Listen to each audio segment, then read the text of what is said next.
Hello, কেমন আছেন সবাই? পায়েল ওয়ার্ল্ডের আরেকটি ব্লগে আপনাদের সকলকে স্বাগত জানাই।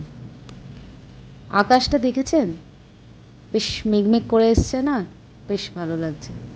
আমার খুব ভাল লাগছে। তার আরেকটি কারণ হচ্ছে আজকে একটা দুর্দান্ত মুভি দেখতে যাব।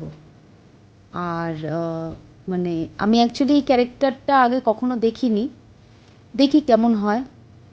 বেঙ্গলি মুভি আপনাদের সাথেও শেয়ার করব।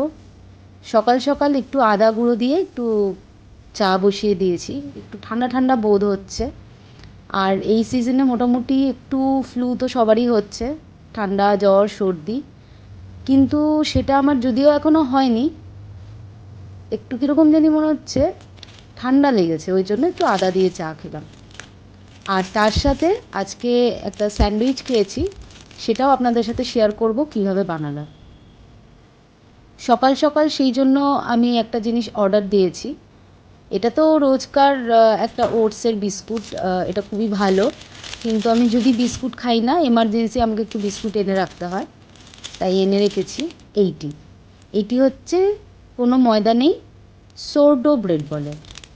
এটা ন্যাচারালি ফার্মেন্টেশন প্রসেসে, লং ফার্মেন্টেশন প্রসেসে তৈরি হয়, হুইট দিয়ে হয় তৈরি। এটা হুইট দিয়ে তৈরি হয়েছে। আর এর মধ্যে অ্যাকচুয়ালি প্রচুর ধরনের সিডসটা গুঁড়ো করে এটা তৈরি করা হয়। আর আমরা সাধারণত ব্রেড যখন খাই, একটু হেলদি অপশন যদি চাই তাহলে এটা আপনি খেতে পারেন। আর রোজমেরি দেওয়া থাকে, একটা খুব সুন্দর একটা স্মেল আর একটা টেস্ট থাকে। খেলে বুঝতে পারবেন, ভীষণ ভালো হয়। দামও খুব একটা বেশি নেয়নি, মনে হয় 75 রুপিস নিয়েছে এই দুটো। আর আপনি এটাকে অনেক দিন ফ্রিজে স্টোর করে রাখতে পারবেন, প্রায় 2-3 মাস। আর আমি যেহেতু ব্রেড খাই না, কিন্তু একটু হেলদি অপশানটা আমি মানে নিতে পছন্দ করি, তাই আমি এটা অর্ডার দিয়েছি। এটা হুইট ফ্লোর দিয়ে তৈরি। আমি এর হাফ আর কি ইউজ করব আজকে, বাকিটা এই যে ফ্রিজে তুলে রেখে দেবো। আমার কাছে ব্রেডটা শেকার যে মানে মেশিন হয়, গ্রিল মেশিন, সেটা আছে, কিন্তু সেটাতে দিলাম না। আমি একটু সফট রাখতে চাইছি, আর তার সাথে চাইছি একটুখানি গাটা যাতে হালকা একটা ক্রাঞ্চিনেস থাকে, তাই কড়াইতে এটাকে আমি গরম করে নিয়েছি, একটু সেঁকে নিয়েছি আর কি। আর এই ব্রেডের উপরে যাবে হচ্ছে চিজ। অনেকে বাটার লাগিয়ে, যদি মানে বাটার খেতে চান তারা বাটার লাগিয়ে নেবেন, আমি বাটারটা নেব না। আর বাটারে আমি এই ডিমটাকে লাইট করে একটু ফ্রাই করছি। কীরকম ফ্রাই করছি, এই ভেতরটা কিন্তু নরম নরম থাকবে, এই যে উল্টে দিলাম, ভেতরটা বেশি আমি ভাজবো না, মানে এটা খুব সফট হবে এগটা। এটাকে আমি তুলে এই ব্রেডের উপরে আগে প্রথমে চিজগুলো সাজিয়ে নিয়ে তারপরে আমি ওই এগটাকে দিয়ে দেবো। এই প্যাকেটটা মানে সাইডে একটু লিকেজ আছে, বেরিয়ে এসছে আর কি। যাই হোক, তো চিজটা এই যে এইভাবে দিয়ে দিলাম। আর আপনারা ইচ্ছে করলে এর মধ্যে স্যালাড দিতে পারেন, যেমন একটু কিউকাম্বার দিলেন, একটু অনিয়ন, টমেটো, হ্যাঁ, লেটুস, এগুলো দিলে আরও টেস্টি হবে। আমার ঘরে লেটুসটা ছিল না, অনিয়ন টমেটো ছিল, কিন্তু আজকে একটু তাড়াহুড়ো আছে, ওই যে বললাম বেরোবো, তো সেই জন্য আমি মোটামুটি যতটা শর্টে পেরেছি এটা করেছি। একটু গোলমরিচ আর একটুখানি টমেটো সস আমি দেবো। আর এই যে টমেটো সসটা আমি ইউজ করি ডেল মন্টে, এটার কারণ আছে, কারণ এটার মধ্যে আপনি এক্সেস কোনো সুইটনেস বা কোনো সোরনেস, হ্যাঁ, তারপরে প্রচণ্ড ঝাল ব্যাপারটা আপনি পাবেন না। একদম পিওর টমেটো পিউরির যে ফ্লেভারটা হয় বাড়িতে টমেটো সস বানালে যে মানে ফ্লেভারটা আসে, সেটাই। আর এই একটা মশলা আজকে আমি তৈরি করছি, এটা হচ্ছে ফার্স্ট ক্লাস মশলা। ভেজ রান্নায়, আপনি যে কোনো ভেজ রান্নায় এটা দেবেন, ব্যাস একদম রেস্তোরাঁ স্টাইল হয়ে যাবে। আমি নিচে ডেসক্রিপশনে লিখে দেবো এটা আমি কী কী ইউজ করেছি। এটাকে গুঁড়ো করে এয়ারটাইট কন্টেনারে রেখে দিলে আপনার অনেক দিন যাবে। যে কোনো নিরামিষ রান্নায় ভীষণ ভালো, একদম রেস্তোরাঁ স্টাইলের যে টেস্ট সেটা আনে। যাই হোক, রেডি হয়ে আমি মোটামুটি বেরিয়ে পৌঁছেও গেছি। মানে পৌঁছে গেছি, কোথায় পৌঁছে গেছি সেটা তো ভালোই বুঝতে পারছেন, কারণ শিশির মঞ্চ, মানে এটা আমি নন্দনে এসেছি, এবং আমি আগের দিনও এসেছিলাম। আমি এখানে আসতে ভীষণই পছন্দ করি।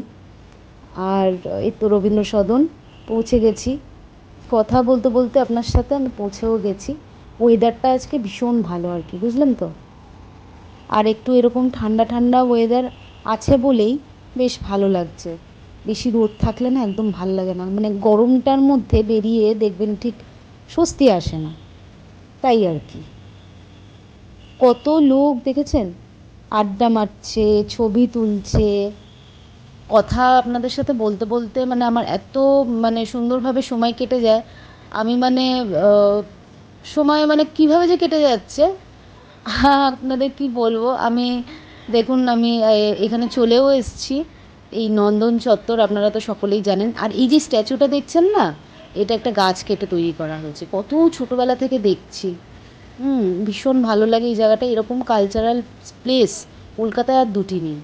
এখানে বসে আড্ডা মারতে, সিনেমা দেখতে, ঘন্টার পর ঘন্টা সময় কাটাতে ভীষণ ভালো লাগে। আগেও তো এসছি, আপনারা দেখেছেন। আজকে মা বাবা এসছে, আমরা ওই সিনেমা দেখব বলে। তো আপনাদের সাথে গল্প করতে করতে করতে করতে আমার বেশ সুন্দরভাবে মানে টাইমগুলো পাস হয়ে যায়। আমার একটা ভিডিও থেকে আরেকটা ভিডিওতে চলে যায়, আমি তাও সেই গল্পই করতে থাকি। আর এই দেখুন এখানে কত গাছ, আমার ভীষণ ভালো লাগে এই জায়গাটা, জানেন তো। আর অনেক ছোটোবেলা থেকে এসেছি তো আমার ভীষণ ভালো লাগে জায়গাটা, একটা মানে অন্যরকম। আর এখানকার হলে কেউ যদি একবার সিনেমা দেখে তার তো মানে কি বলবো, আর কোথাও দেখতে ইচ্ছেই করবে না। আর এই দেখুন একটা মুটকু একটা ডগি, এখানে অনেকগুলো ডগ আছে, তারা খুব সুন্দর খাওয়া দাওয়া পায়।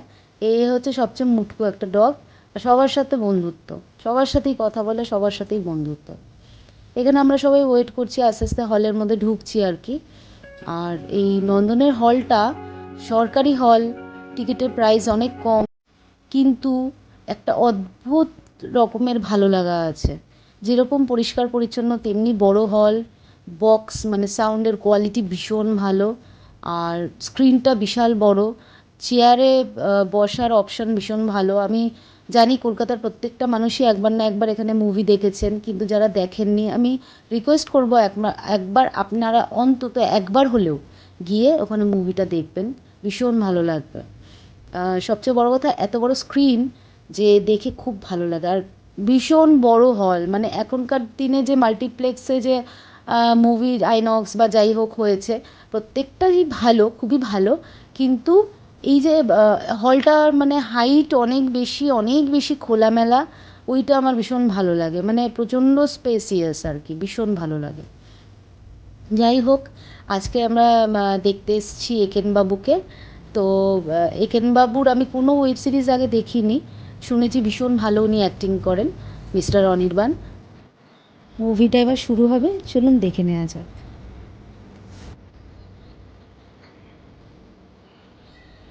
উনাকে দেখলাম, উনি যেরকম হাসাতে পারে আবার সিরিয়াসও হতে পারে, বেশ ভালো লাগলো, মানে ওনার অ্যাক্টিং আমার ভীষণ ভালো লাগলো। তো আপনারাও মুভিটা দেখবেন, বেশ ভালো লাগবে। আমরা এবার বাড়ির দিকে হাঁটা মারবো। আপনারা সকলে ভালো থাকবেন, সুস্থ থাকবেন, সাবধানে থাকবেন। দেখা হবে খুব শিগগিরই পরের ব্লগে।